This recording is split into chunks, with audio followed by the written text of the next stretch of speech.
Hello, everybody. Catchy1383 with Catchy Gaming. And although I'm a bit late to this, I'm going to cover my first impressions of Stellar Blade. So, in terms of gameplay, it feels a bit like a bit of Shakiro, Shadows Die Twice. I've heard it pronounced Shekiro. I don't know. I mean, if anyone ever listens to this, somebody will probably correct me either way. Anyway, Shakiro, Shadows Die Twice. Nier Automata. I've also heard that pronounced automata. It doesn't make sense grammatically, but okay. That's neither here nor there. And maybe a little bit of Bayonetta 2. And with a sprinkling of the Matrix movie in there story wise. I mean, come on, they have Zion the City in both of them and the Oracle. A little on the head, don't you think? So, anyways, in terms of its overall presentation so far, it's a good looking game. A lot of detail everywhere. Oddly enough, Eve's hair physics were a touch annoying as her hair constantly actually got in the way to the point where it annoyed me that I went with the short ponytail versus the long one. But impressive that they actually had physics for something that long and flowing to begin with. Now, when I started this up, they let me keep progress from my demo that I played. So I had to relearn a bunch of things, like blocking, dodging, all that other fun stuff. And I guess I'll say something in terms of installing the game. I have the physical copy. You still have to connect to the internet in order to get the game onto your console, which kind of surprised me because this is the first game I've had from PlayStation 5 that I've had to connect to the online in order to download it. Usually I leave my PlayStation in offline mode. So all the fun censored things that they removed were still censored with that first sort of patch that I was forced to download just to be able to play the game. Take it how you are, whatever your opinion is on that one. I think the whole entire thing is dumb on both sides, just to be honest. I'm not going to get into it. That's as far as I'm going to go. Anyways, so in terms of overall gameplay, it is faster paced than, let's say, a Shakiro or I'm trying to think of another game, maybe Jedi Survivor, or I didn't play Survivor. Fallen Order, that's what I meant to say. It's also sort of comparable to that, just a little bit. The other thing, though, is I think it's kind of over animated to some degree. It's kind of bringing back some, I don't want to say flashbacks to Final Fantasy VII Rebirth, where yes, it's very fancy, but when there's certain mechanics that you have to do in order to not get injured or fight a boss, it makes it hard to pull those mechanics off as a result of the hyper flashiness that is this game's combat. And that's where I kind of get my Bayonetta 2 sort of feel from this game. And I guess you could say Nier Automata as well. But sometimes when it comes to parrying an enemy's attack, I have had mixed results in terms of managing to nail them all to missing every single last one and just taking a beating. I mean, the worst part is like the window is so tiny for how flashy this game is, and it feels like they didn't compensate to take into account the flashiness that maybe you should have a slightly larger window than what they have just to be able to land that parry. And sometimes I'll hit the button in the middle of attack, but there's like a certain point where it doesn't care, and she won't even transition to just a regular block, even though you hit the button, and you'll still get hit.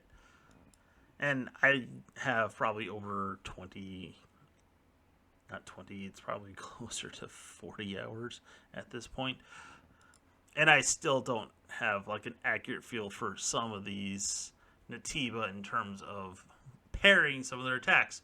It's worse with the dodge, which you might be a little bit confused by that, considering they telegraph that you need to dodge.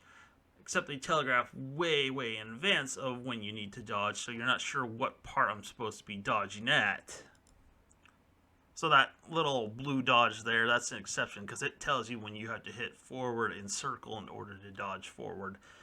Although I do have a bit of an issue with that, depending on what enemy I'm fighting.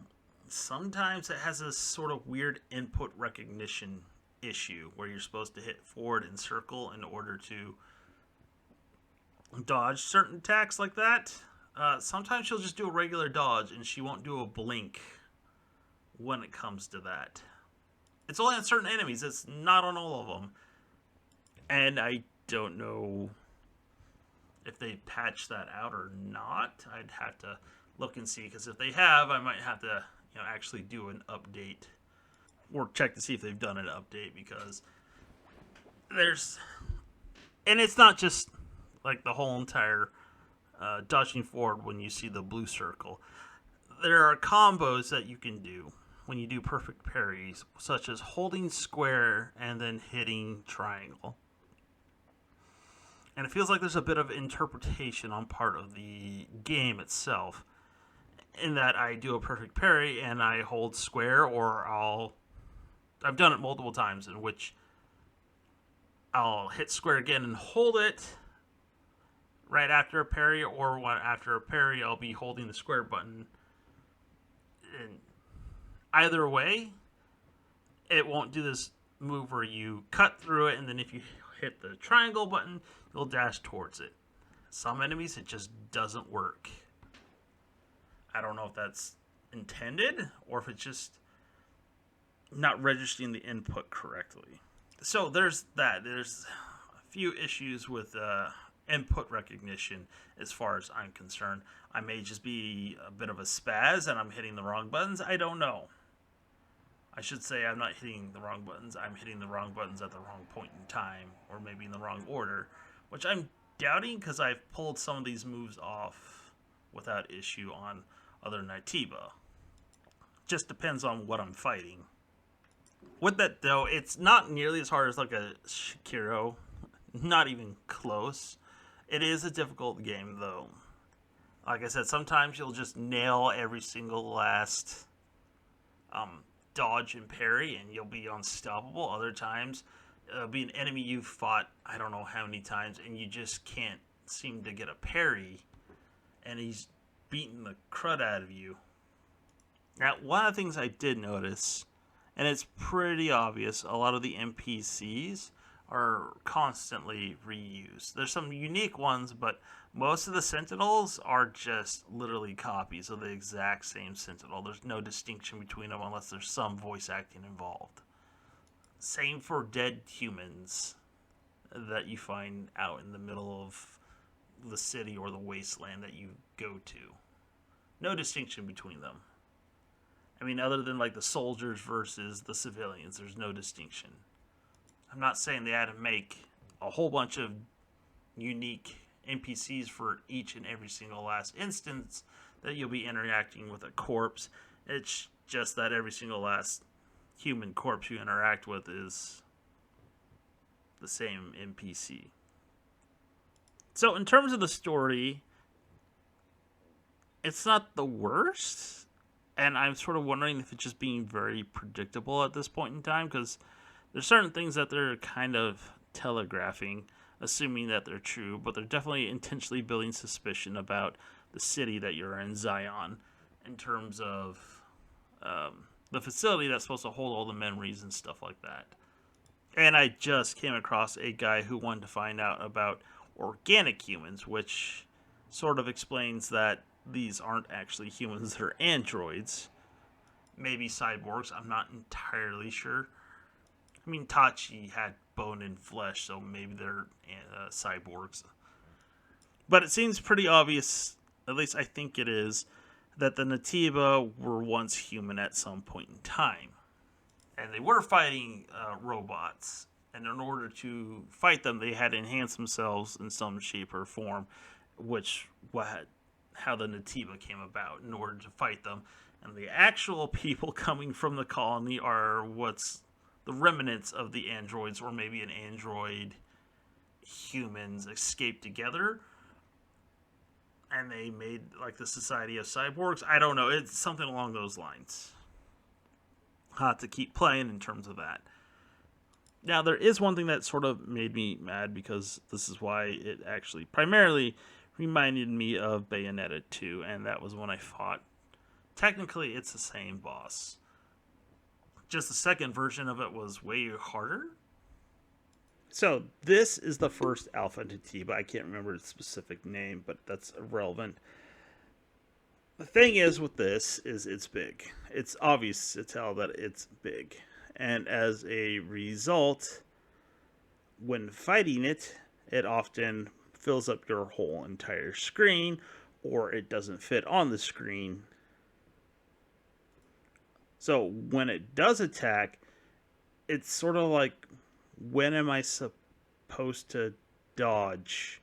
And when am I supposed to parry? Or when can I parry? You can't tell, because a lot of these attacks are actually above the line where the screen ends, and you can't see what move it's telegraphing. Which reminded me of Bayonetta 2, because that happened often. They put a lot of big enemies in that game, and they would just come in out of off frame and just hammer you. And they would hope that you would be able to do witch time at the right moment to keep that from happening, but the window is so small for that, just like this game, that it's kind of like, how am I supposed to not die from this? Or take a hit, either way. But this one's actually worse, because they don't really explain things. Like right there, when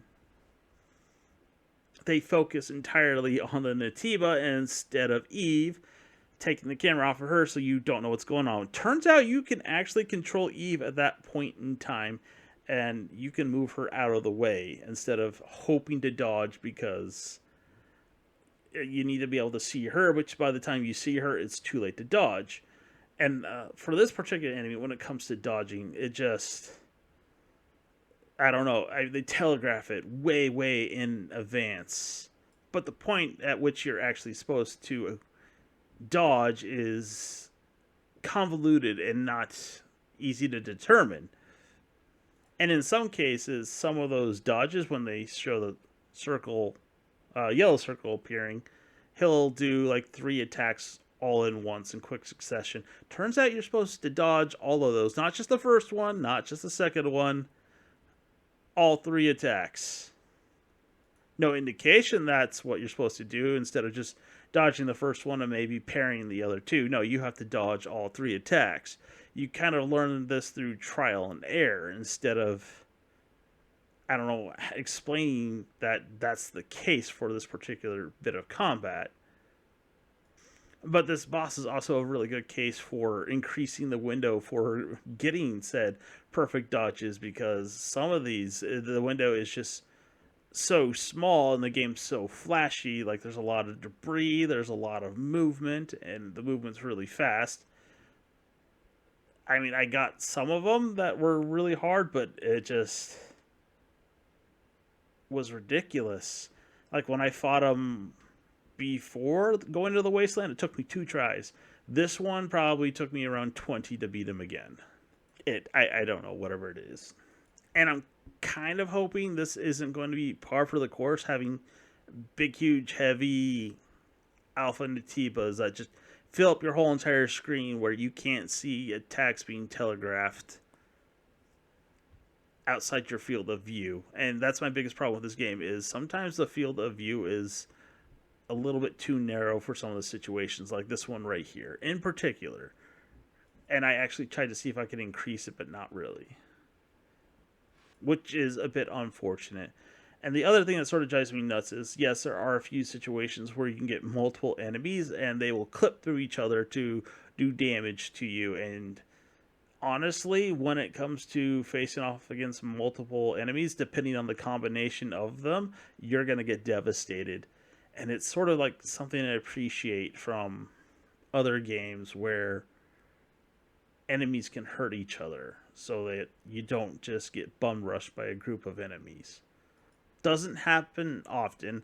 There's a couple of really hot places out in the I, I think it's Deep Canyon or something out in the wasteland that it could potentially happen a lot. It did happen a couple of times to me. But otherwise, so far, yes, when they do have multiple enemies, a lot of them are pretty weak, along with maybe one that's decently strong. But otherwise, they won't just overwhelm you, but they can have a decently strong enemy with another one right behind it, and they will just devastate you because they're swinging through each other.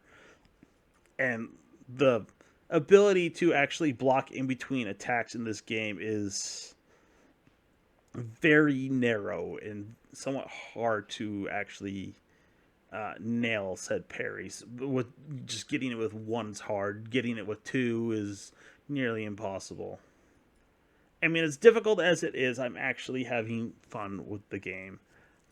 I mean, I think it's a bit overpriced for $70, though, to be honest. Yes, it's a good looking game, but it's very much clear that they've reused a lot of assets here and there.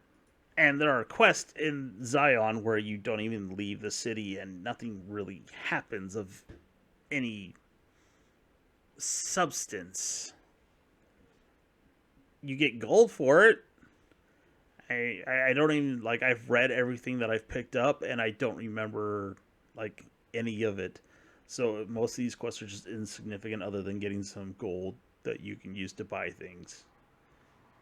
I would say I'd recommend it, but maybe I'd wait until it's on sale as a possibility to actually play the game. I would say right now, from my initial feeling, it might change later, but it's not worth the $70 they're asking for right now. Anyways, if you made it this far, thanks for watching. Have a good one.